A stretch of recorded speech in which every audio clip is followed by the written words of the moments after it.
Do you ever feel like healthcare choices are just this massive maze? Oh, absolutely.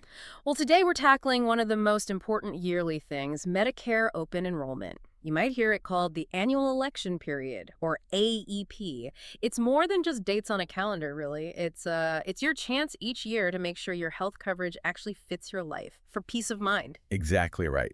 And our mission today really is to cut through some of that complexity around Medicare enrollment. We want to show you why looking at your plan every year isn't just, a suggestion. It's frankly non-negotiable. And we'll give you some practical ways to look at your options. We've dug into some really comprehensive material for this. Okay, great. So let's unpack this annual election period first. AEP, that's the big one, right?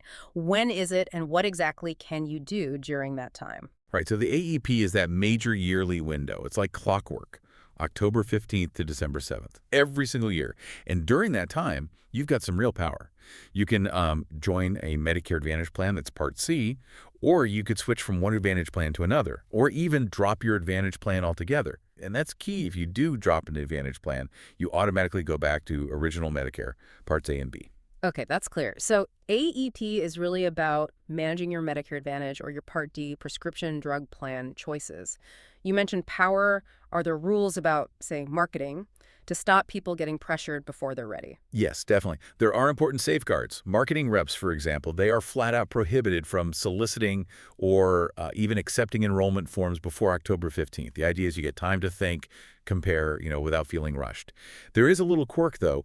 If you maybe on your own send in a paper enrollment form after October 1st, but before the 15th, the plan will actually hold it and then process it starting October 15th. So it protects you, but allows for that possibility.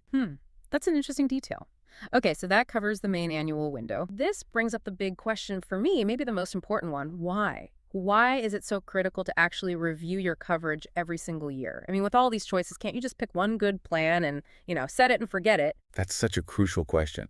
And it really gets to the heart of why this annual review is so vital. Think about it. Your health isn't static, right? Your needs change. Maybe a new diagnosis, a new specialist you need to see. Your medications might change. But here's the kicker. The plan changes too. Every year, insurance companies can change which doctors are in their network. They can change their formulary. That's the list of drugs they cover. They can change your copays, your deductible, everything. Wow, okay. So that doctor you rely on, next year, poof, maybe they're out of network. That prescription that works perfectly suddenly costs way more. Or worse, it's not covered anymore. That whole set it and forget it idea, it sounds nice, but honestly, it can lead to some really nasty surprises. Unexpected bills, gaps in care, it's stressful. Yeah, I can see that. So reviewing annually isn't just about maybe saving a few bucks. It's about making sure your care continues smoothly and that your plan still actually works for you. It needs to keep up with your life. That really drives the point home. It's not static at all. Okay, so if we know why it's so important, let's get practical. How do people actually do this review? What's the checklist? What should listeners be looking for? Great, let's break it down. Here's a kind of checklist to make this manageable. First up, review your doctors and specialists. This is huge. Are your current primary care doc and any specialists you see regularly still going to be in the plan's network next year? You have to check. Because if they're not, you face a choice. Find a new doctor in the network, or, depending on your plan type, potentially pay a lot more to see them out of network. Right, and that depends on the plan type, you said. Exactly. With a PPO, you might have some coverage out of network, but it'll cost you more. With an HMO, generally you have to use doctors in the network unless it's an emergency or, specialist care isn't available within the network. Okay, doctors first. What's next? Second, review your medications. This trips up a lot of people. Check if all your current prescriptions are on the plan's formulary for next year. And just as important, find out what they'll cost. What tier are they on? Is there a deductible for drugs? Now, plans do have requirements. They generally need to cover at least 2 drugs in each therapeutic category, usually a generic and a brand name. And for certain critical drug classes, what they call protected classes, things for really serious conditions, they have to cover substantially all of them. That's good to know. And here's something really interesting, quite beneficial actually. Since 2023, there's a $35 cap per month supply on covered insulin products. That applies in any coverage phase.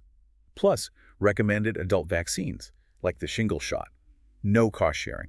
0, even if you haven't met your deductible yet. That insulin cap and the vaccine coverage, those are major benefits. Okay, what's third on the list?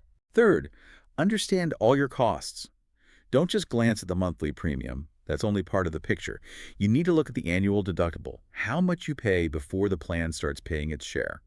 Then look at co-payments, those fixed amounts for visits or services, and co-insurance, which is the percentage you pay. Hmm. Check these for things like PCP visits, specialist visits, hospital stays, and importantly, look for the annual out-of-pocket maximum if your plan has one, particularly with Medicare Advantage plans for Part A and B services. That's your safety net. Once you hit that max, the plan pays 100% for covered services for the rest of the year. So, sort of a trade-off sometimes between premium and out-of-pocket cost. Generally, yes. Lower premiums often mean you might pay more when you actually use services, so higher potential out-of-pocket costs. Higher premiums might mean lower costs when you need care. It's about finding that balance for your situation. Makes sense. What else is on the checklist? Fourth, think about your specific health needs and any extra benefits you want. If you have certain chronic conditions, say diabetes, heart issues, lung disease, a special needs plan, or SNP, might be a really good fit. Hmm. SNPs are designed for people with specific conditions or circumstances. They often have tailored care coordination programs, and importantly, they always include prescription drug coverage. Also, look at those extra benefits. Do you need or want dental, vision, hearing aids, maybe a gym membership or a fitness benefit, chiropractic, acupuncture? These vary a lot between plans. Okay, that's a lot to consider. What's number 5? Fifth, and this is a big one that catches people. Hmm. How does enrolling in a new Medicare plan affect any other coverage you might already have, like, say, a Medigap policy? Ah, all right. You mentioned Advantage plans and Original Medicare earlier, so how does it work with Medigap? Can you have both? That's the crucial point. No, you generally can't. It's actually illegal for someone to sell you a Medigap policy if they know you're already enrolled in a Medicare Advantage plan, Illegal. Wow. Okay, why is that? because they serve different purposes. Medigap policies, also called Medicare Supplement Insurance, are designed to fill the gaps in Original Medicare, like deductibles and coinsurance. Medicare Advantage plans, on the other hand, are an alternative way to get your Medicare benefits. They replace Original Medicare for your day-to-day coverage, so they just don't work together. Medigap pays after Original Medicare pays. It doesn't work with an Advantage plans network or cost structure. That is a huge aha moment, I think. Definitely something critical to understand. Okay, is there a final point on the checklist? Yes. The last one is about the pre-enrollment discussions. If you work with an agent or broker, they're actually required to go over a whole list of things with you before you sign up. They need to ask about your preferences, like, do you prefer a lower premium, even if copays are higher? Do you need those dental, vision, or hearing benefits? They have to check if your current doctors and pharmacies are in the network. They need to discuss your prescriptions. Are they covered? What will they cost? And, tying back to the last point, they must discuss how the new plan might affect any other insurance you have. It's all designed to make sure the plan really fits your needs before you enroll. That's incredibly thorough. It feels less daunting knowing there's a process and that agents have these requirements. It also sounds like, well, like you said, it's a lot to track, but you don't have to figure it all out completely on your own, right? There are resources. Absolutely not alone. Help is definitely available. For instance, an agent who knows the local plans and rules can be invaluable. Someone like Rachel Carroll, she's licensed in Texas and New Mexico as an example. Her number is 830-282-6994. Talking with someone like her means you can really go over all your specific options, check those doctors, check those drugs, and just feel confident you're set for the year ahead. It simplifies things a lot. That's great to know. So let's kind of wrap this up.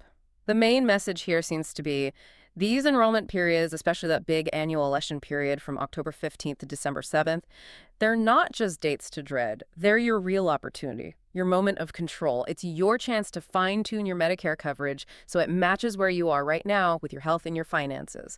Definitely don't let these dates slide by without taking a good look. Couldn't agree more. And maybe a final thought to leave folks with.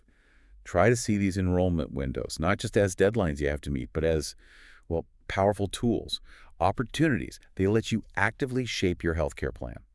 Turn it from something static you picked once into a dynamic thing that truly adapts with you year after year. It puts you in the driver's seat. A powerful way to look at it. That's all the time we have for this deep dive. Thanks so much for joining us.